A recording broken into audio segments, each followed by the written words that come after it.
Hello, students. Today we are beginning a journey through the evolution of human rights, a journey that started more than 800 years ago. Between 1215 and 1789, the world witnessed several turning points that reshaped the relationship between rulers and citizens.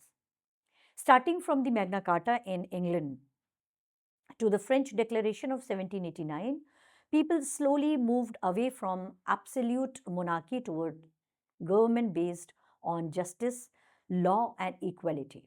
These documents, the Magna Carta, Petition of Rights, English Bill of Rights, American Declaration, and French Declaration, built the foundation for modern democratic thought. Each one challenged unlimited power and helped develop the idea that government must protect the rights of its people. By understanding these milestones, we can see how liberty, equality, and rule of law became global principles that continue to shape our societies today. In early history, we have discussed earlier also, kings ruled with almost total power, absolute power. Common people had no voice in decision making or in the delivering of justice. Over time, as societies grew more aware, people began questioning this authority. The demand for fair laws and accountability gave rise to historic charters and declarations. The Magna Carta introduced rule of law, the very foundation of democracy. The Petition of Rights limited royal access, that is, controlling absolute power. And the Bill of Rights strengthened parliamentary democracy, that is, power ultimately in the hands of the people, delegated to the government through their representatives. The American Declaration turned these principles into a revolution, and the French Declaration made them universal. This journey from monarchy to democracy shows how human rights evolved through courage, ideas, and continuous struggle. The law gradually became a protector of citizens, not just a tool of rulers. The story begins with King John of England, who ruled harshly and demanded heavy taxes. His failures in war and misuse of royal power led to a rebellion by English barons.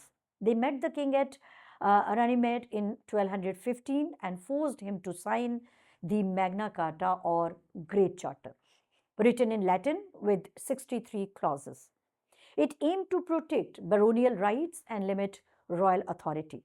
The Magna Carta established that even the king must obey the law, a revolutionary idea in the 13th century. That was the time when monarch considered himself the supreme power or the representative of God and therefore unchallengeable. Although it mainly benefited nobles, it introduced the foundation of constitutional government. Over the years, it became a symbol of liberty and justice for all English citizens. The Magna Carta's key clauses became guiding principles of law. Clause 1 granted freedom to the English Church. Clause 12 prohibited taxation without consent, marking the origin of no taxation without representation. Clause 39 ensured that no free man could be imprisoned without lawful judgment, the basis for fair trial in the years to come. Clause 40 declared that justice must not be sold or delayed. Clause 61 appointed 25 barons to make sure the king obeyed the charter. Together, these clauses created a new idea that the monarch is not above the law. This rule of law remains the core of democracy even today, without which neither democracy nor human rights can survive. The Magna Carta's influence spread far beyond medieval England. It was the first document to limit a ruler's power by law, though King John soon violated it. Later kings reissued the charter, and Parliament used it as a foundation for freedom. Its principles, like fair trial, consent to taxation, and due process, shaped both English common law and modern constitutions. Centuries later, it inspired the Petition of Rights, the English Bill of Rights, and even the American Constitution.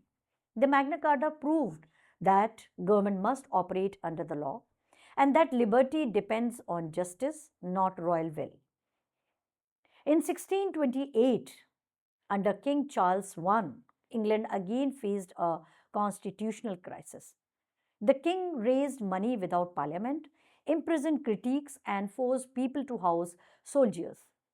Parliament, led by Sir Edward Coke, drafted the Petition of Right to remind the king of his legal limits. It declared that no taxes could be imposed without Parliament's consent, no one could be jailed without cause, and no martial law could be applied during peace. Though Charles signed it, he later ignored it, leading to civil war. Still, the petition reaffirmed the supremacy of law and parliament, a key step towards constitutional monarchy. After decades of tension, the glorious revolution of 1688 replaced King James II with William and Mary. Before accepting the throne, they had to agree to the English Bill of Rights in 1689. This document, with 13 main articles, ended royal absolutism permanently. It stated that the king could not suspend laws, levy taxes, or keep a standing army without parliament's consent. It guaranteed free elections, freedom of speech in parliament, and protection from cruel punishment. This marked the birth of a true constitutional monarchy. The Bill of Rights became a model for democratic governance across the world. By the 1770s, the 13 American colonies were under British rule and felt exploited through unfair taxation. Their slogan became "No taxation without representation." When peaceful petitions failed, colonial leaders decided to declare independence. Influenced by Enlightenment thinkers like Locke and Rousseau, Thomas Jefferson drafted the Declaration of Independence. On July 4, 1776, it was adopted by the Continental Congress in Philadelphia. It declared that governments derive power from the people and exist to protect their rights. The declaration marked the beginning of America's fight for liberty and a new era of democratic revolutions worldwide. The declaration has four main parts. The preamble explains why the colonies chose to separate. The Statement of Rights declares that all men are created equal and possesses rights to life, liberty, and the pursuit of happiness. The list of grievances outlines 27 complaints against King George III for violating these rights. Finally, the declaration section announces that the colonies are free and independent states. These sections together formed a powerful argument that when rulers fail to protect natural rights, the people have the authority to establish a new government. The declaration introduced revolutionary ideas. It declared that natural rights, life, liberty, and the pursuit of happiness belong to all people. Governments are legitimate only when they protect these rights. Power, Jefferson wrote, comes from the consent of the governed.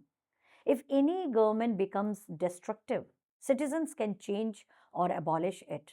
These principles ended the idea of divine monarchy and replaced it with people's sovereignty.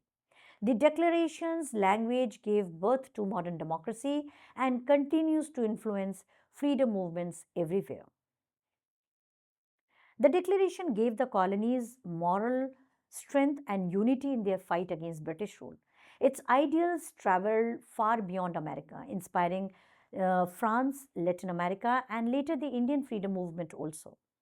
The American Constitution and Bill of Rights later put these ideas into law.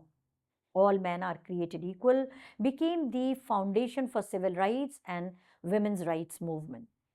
Jefferson's words still inspire people's fighting for justice today.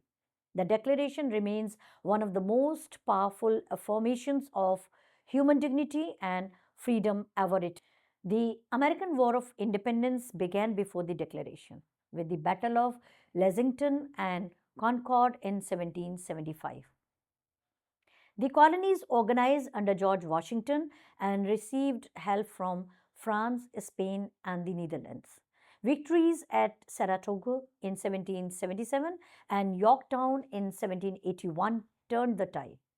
The Treaty of Paris in 1783 recognized the United States as an independent nation. The war proved that liberty could triumph over empire. It showed the world that people united by shared ideals could overthrow tyranny and build a nation based on democracy and justice. Definitely, all these ushered the wave of democracy and representative form of government and limited government. After independence, America created a new political system based on the Constitution of 1787. It established three branches of government: executive, legislative, and judicial to ensure balance and prevent tyranny, with each organ's well defined area and each organ having enough instrument to check another from becoming tyrannical or intervening in another's affairs. As goes the famous saying that power corrupts and absolute power corrupts absolutely. This is how the monarchies became autocratic.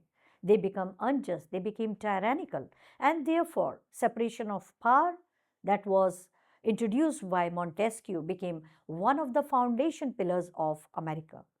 While just few minutes ago I discussed the right to life, liberty, and property, and right to revolt, very much Lockean concept, and that is why American Constitution is known as partially Lockean and partly Montesquieuan, because it is an happy amalgamation of both the Lockean concept of natural rights, individualism, individual freedom, right to resistance being the pivot around which the American Constitution revolves, and the Montesquieuan concept of the separation of power, preventing any concentration of power on the one hand and preventing any abuse of power or any organ becoming autocratic or interfering in another's affairs in any way. The first 10 amendments, known as the Bill of Rights, 1791, protected freedoms of speech, religion, and fair trial. These laws turned the ideals of 1776 into reality. America became the first modern democracy where citizens elected their leaders. Its success inspired other nations to believe in liberty, equality, and constitutional governments. The US Constitution has been amended 27 times, each amendment strengthening democracy. The First Amendment protects freedom of speech, religion, and press. The second ensures the right to bear arms. The fourth guards against unlawful searches. The fifth guarantees due process and protection from double jeopardy. The 13th abolished slavery, and the 14th established equal protection for all citizens. All these amendments transform the ideals of life, liberty, and the pursuit of happiness into law. They remain living proof of how societies evolve to protect justice and equality for all. Inspired by the American example, France's National Assembly adopted the Declaration of the Rights of Men and of the Citizen on August 26, 1789. It was drafted mainly by the Marquis de Lafayette with inputs from Jefferson. The document's 17 articles proclaimed that all men are born free and equal in rights. It arose from deep inequality, with the common people, third estate, bearing taxes, while nobles lived freely. The Declaration became the foundation of French democracy and remains one of the most important human rights documents ever written. The Declaration's 17 articles define natural and civil rights. Article 1 declared that men are born and remain free and equal. Article 2 listed rights, liberty, property, security, and resistance to oppression. Article 3 made sovereignty belong to the nation. Article 6 said that the law must express the general will and apply equally to all. Article 10 and 11 protected freedom of religion and speech, and Article 17 defended property rights. Together, these articles expressed Enlightenment ideals in simple, universal terms, forming the moral basis of modern constitutions. The French declarations rested on excuse me, three great principles: liberty, equality, and fraternity, the slogan given by Rousseau. It stated that government exists only to protect freedom, not limit it. It emphasized popular sovereignty, declaring that all power comes from the people. It recognized equality before law, freedom of religion and speech, and separation of powers to prevent tyranny. It also secured property rights and fair taxation. These principles became the model for human rights worldwide and influenced every democratic constitution written since. The declaration ended centuries of absolute monarchy and feudal privilege. In France, its slogan, liberty, equality, fraternity, inspired revolutions across Europe and Latin America. Its ideas later shaped the 1948 Universal Declaration of Human Rights. For the first time, rights were recognized as belonging to all humans, not just citizens of one nation. Even today, the French Constitution and European democracies reflect these 17 articles. The Declaration remains a powerful symbol of freedom, reason, and human dignity across the world. When we compare these documents, a clear pattern appears. The Magna Carta established the rule of law. The Petition of Rights ensured no ruler could ignore the law. The English Bill of Rights created constitutional monarchy. The American Declaration made freedom a revolutionary principle, and the French Declaration universalized it. In 5 centuries, humanity moved from protecting noble privileges to defending equality for all, or else from absolute monarchical control to representative form of democracy and rights of common man. Each document built upon the last, creating a chain of progress that continues to guide modern democracies. From the Magna Carta to the French Declaration, these milestones created the foundation for modern liberty. They defined the rule of law, consent of the government, and equal justice as essential to government. Their influence spread through revolutions, constitutions, and international laws.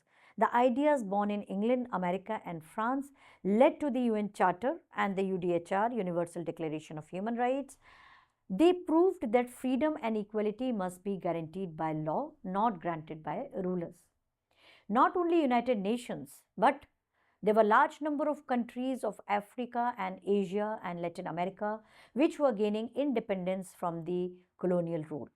Ironically, countries like France and England, who had gone through all these atrocities, who had seen the ill repercussions, the negative impacts of monarchical absolutism and lack of democracy, and who themselves fought for democracy, representative form of government, and rights of the people, gave the examples or established one of the most unjust, inhuman, and brutal regimes in the erstwhile colonies. Though they set the example for many newly independent Afro-Asian erstwhile colonies, and they all, for example, India itself, adhere to all these principles, all these basic modern values like rule of law, representative form of government, freedom of speech and expression, freedom of religion, secularism, etc., through constituent assembly debates and a full-fledged process of constitution making. So it was not only United Nations that was inspired, or UN Charter and UDHR, or various human rights documents that were inspired by these values, but newly emerging nations also were inspired by these values and these principles of rule of law, right to life, liberty, property, freedom of speech, and they all assured them, guaranteed them through their own constitution. Well, how practically they were implemented on grounds is a different issue to be debated, but at least theoretically, at least in the constitution, the basic law of the land, all these values were present and they characterized the modern constitutions of all the governments that emerged or that formed their constitutions in the post Second World War era. The journey from 1215 to 1789 tells a remarkable story of human progress and, of course, human rights. Step by step, people replaced tyranny with law, monarchy with democracy, and privileges with equality. The phrase life, liberty, and the pursuit of happiness became the world's moral compass. These charters, from Magna Carta to the French Declaration, built the idea that human dignity and justice belong to everyone. Their legacy lives on in every modern constitution and human rights movement. They remind us that liberty is not given, it is earned and protected by those who believe in equality for all. The stage was all set to challenge institutions of feudalism, patriarchy, and other kinds of uh, undemocratic institutions, and thus ushered the wave of democracy at global level. Thank you. We'll continue in the next lecture.